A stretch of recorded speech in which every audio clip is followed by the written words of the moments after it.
What if wisdom wasn't about what you endure, but what you release? Can walking away ever be more powerful than staying? And is it possible that true peace begins not with patience, but with discernment? Let's begin the quiet power of letting go.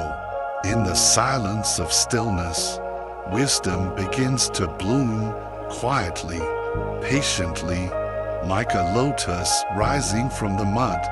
For centuries, Zen and Buddhist teachings have gently guided us toward one truth. Peace of mind is not just cultivated through kindness and virtue, but also through the quiet courage of letting go. Letting go of what? Of what disturbs harmony, of who disturbs harmony. According to ancient teachings, a wise person does not argue, they observe. A wise person does not cling, they release. Most importantly, a wise person knows when to walk away. This is not weakness, this is not bitterness, this is wisdom in action. Wisdom is not about how much we know, but how clearly we see. It's the ability to discern what is worth nurturing and what must be gently, silently released. In today's story, we explore why a truly wise person chooses to walk away from two specific kinds of individuals, not out of hate, not from pride, but from a deep understanding of life's quiet truths. The teacher and the troubled student. Once, there lived a humble teacher. They held no official title, carried no certificates of enlightenment, yet their presence spoke volumes. Just sitting near them, one could feel the serenity that years of deep understanding had shaped. This teacher lived in harmony with nature. They observed the rhythms of the seasons, the stillness of trees, and the quiet way water finds its path. And though many came seeking their wisdom, the teacher rarely offered direct answers. Instead, they shared stories, simple, profound, unforgettable. One day, a troubled student came with a heavy heart. Their energy dimmed, their spirit tired. Why do I feel so weighed down by certain people in my life? The student asked. Should I endure their behavior to prove my patience? Or should I let them go and risk being seen as heartless? The teacher smiled, warm and calm. The world teaches you to endure, but wisdom teaches you to discern. They said, there are two types of people a wise person must silently release. One, the manipulative controller. The teacher began their tale. There was once a young monk who sought enlightenment with pure intent.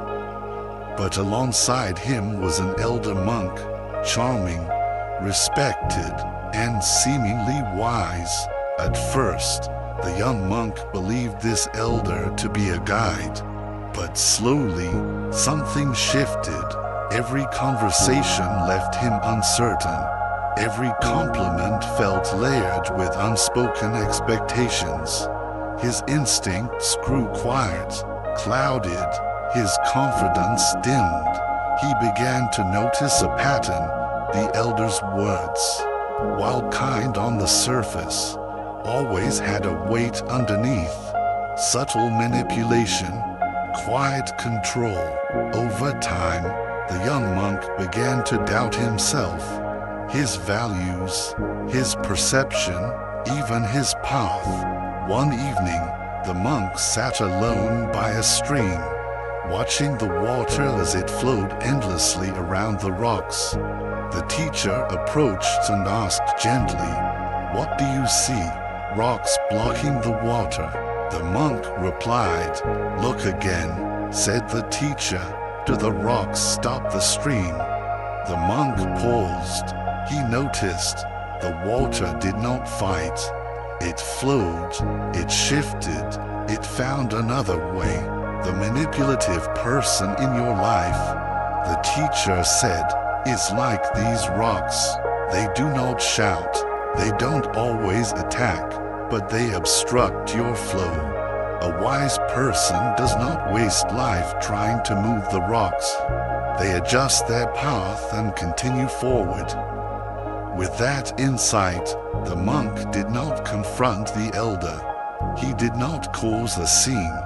He simply stepped away, quietly, clearly, and the moment he stopped reacting, the elder's control dissolved. The nature of control. A manipulative controller feeds on your response. They thrive in the invisible power of emotional sway, twisting situations subtly, making you second-guess your reality. They might seem gentle, they might wear a smile, but over time, their influence seeps in, sowing confusion, guilt, insecurity. Buddhism teaches compassion, yes, but not at the cost of your own peace. The act of walking away is not an act of rejection, it is an act of recognition. As one Zen teaching reminds us, those who cannot govern their own mind will seek to control the minds of others. The wise person sees this and chooses freedom over bondage. 2. The relentlessly negative soul. The teacher continued, the second person a wise one must release, they said, is the one who clings to darkness, the one who meets every sunrise with a sigh, the one who speaks only of complaints, despair, and distrust. There was once a villager known far and wide, not for kindness or achievement, but for their deep, unwavering negativity. They found faults in sunshine, criticized the rain, scoffed at joy. No good deed went unpunished by their words. One day, a kind traveler met the villager and believed, surely love can heal this. The traveler stayed. They listened. They offered kindness. They tried to shine light where there was gloom. But no matter what they gave, the villager remained the same. Worse, the traveler began to dim. The heaviness spread. Their spark faded. Confused, the traveler went to the wise elder. Why does my light not brighten the darkness? They asked.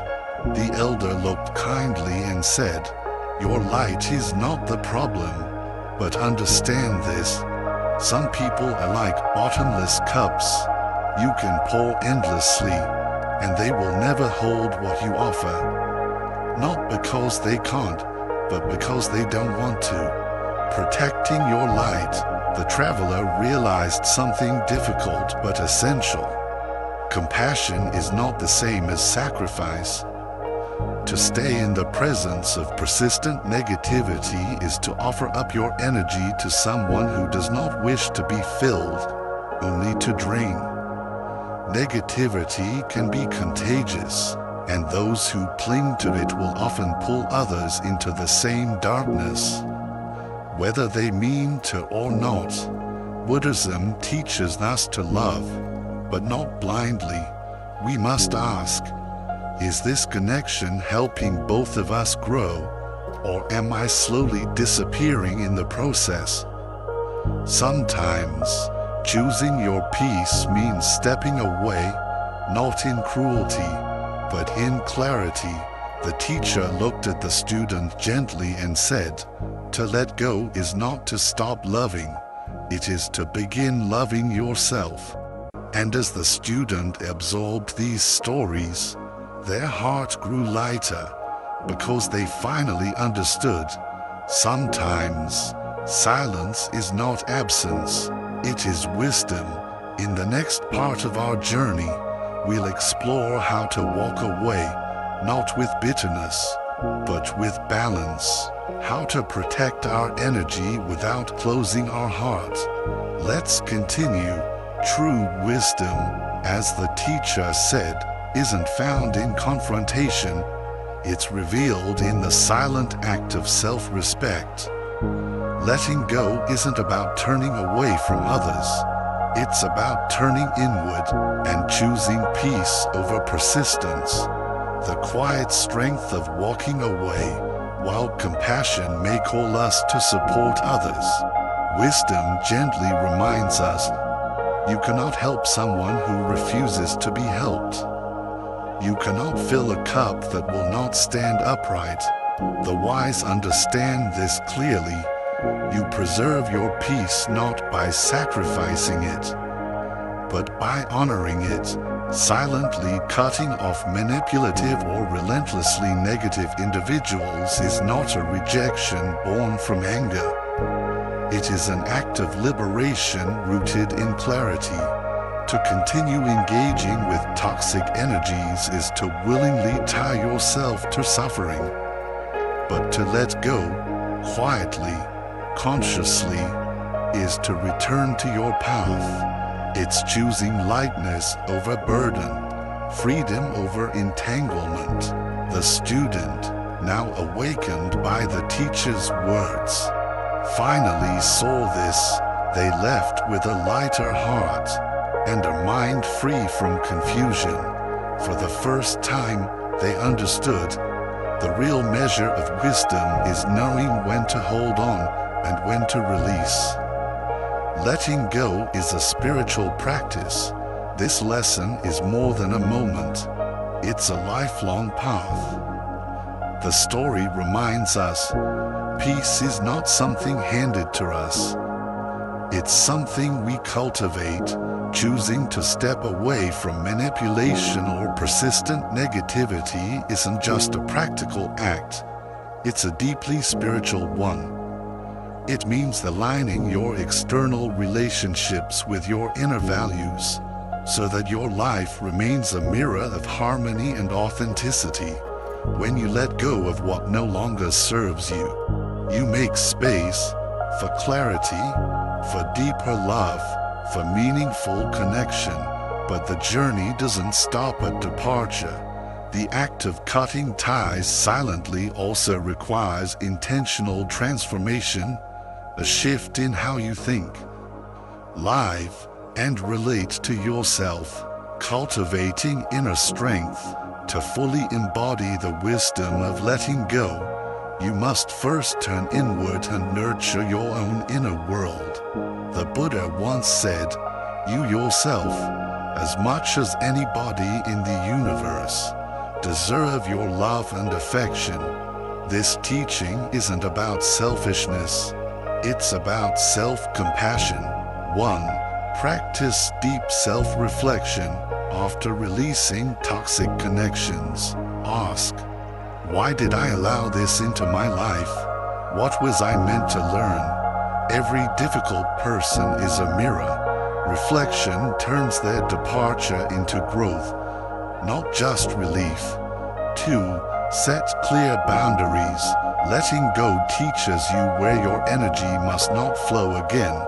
Define the dynamics and behaviors you'll no longer allow. Boundaries are not walls. They are doors you choose to keep closed. 3. Rebuild your core values. Toxic relationships can shake your foundation. Reaffirm your principles. Stand firmly in honesty, independence, kindness, or courage. Whatever you lost sight of, let these guide your future choices. Reclaiming your energy. Letting go can leave a hollow space, but what appears as emptiness is actually an invitation, a new beginning. 1. Invest in relationships that uplift. Choose to surround yourself with people who replenish you, those who encourage, support, and bring out your best. These are the souls who will help your peace grow. 2. Return to your passions. Toxicity distracts you from your joy. Now, with clarity, redirect your energy into what excites you, your goals, your creativity, your purpose. Free, reconnect with nature. Nature holds the blueprint for balance. Walk under trees, listen to wind. Let the natural world remind you of life's simplicity, beauty, and healing pace. The power of silence. Walking away in silence may not feel strong at first. It may feel like absence or avoidance, but in truth, this silence is your power. One, silenceless strength. You are no longer available for chaos. Silence speaks clearly. I do not need to react to protect my peace. 2. Silenceless detachment. Zen teaches that detachment is not indifference, it's intelligent compassion. By remaining silent, you disengage from drama and preserve your clarity. 3. Silenceless compassion. Even as you step back, wish them well. Understand that their behavior often stems from their own wounds. You can love someone from afar and release them without resentment. The ripple effect of your clarity. When a wise person lets go, they don't just heal themselves, they inspire others. The student who once struggled now lived peacefully. Friends and family noticed the shift. They saw the difference in how the student spoke, walked, and held space. They began to ask, "How did you find this calm? How did you let go without guilt?" And so, the student shared the teacher's lesson, not as a story, but as lived truth. They became a beacon for others, proof that peace is possible without shouting, that healing is possible without force. The final lesson. Years later, the student returned to visit the teacher. They had grown wiser, calmer, more whole. The teacher smiled and said, "The lotus grows in mud, but it does not cling to the mud. Just as the lotus rises clean above the murk, we too must rise above the pain we once sat in. Letting go is not rejection, it is liberation. When you free yourself, you silently invite others to face their truth too. In stepping away from the noise, you become the stillness others learn to follow." The student smiled, not in gratitude alone, but in recognition. The lesson was no longer something they carried, it was who they had become. The closing truth. To silently cut off a manipulative controller or a relentlessly negative soul is not to punish them. It is to protect the life you are creating. It is to choose truth over confusion, joy over heaviness, growth over repetition, because ultimately the path of wisdom isn't about adding more. It's about releasing what never belonged. Let go not with anger, but with grace. Let go not to abandon, but to return home to yourself. Thank you for joining me on this journey. If this story brought you clarity or comfort, I invite you to subscribe for more content that helps you live with peace, presence, and purpose. Just click subscribe and tap the notification bell so you never miss a story like this one.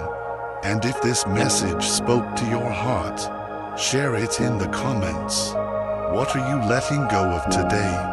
How are you choosing peace over persistence? Until next time, walk with stillness, let go with wisdom, and live with lightness.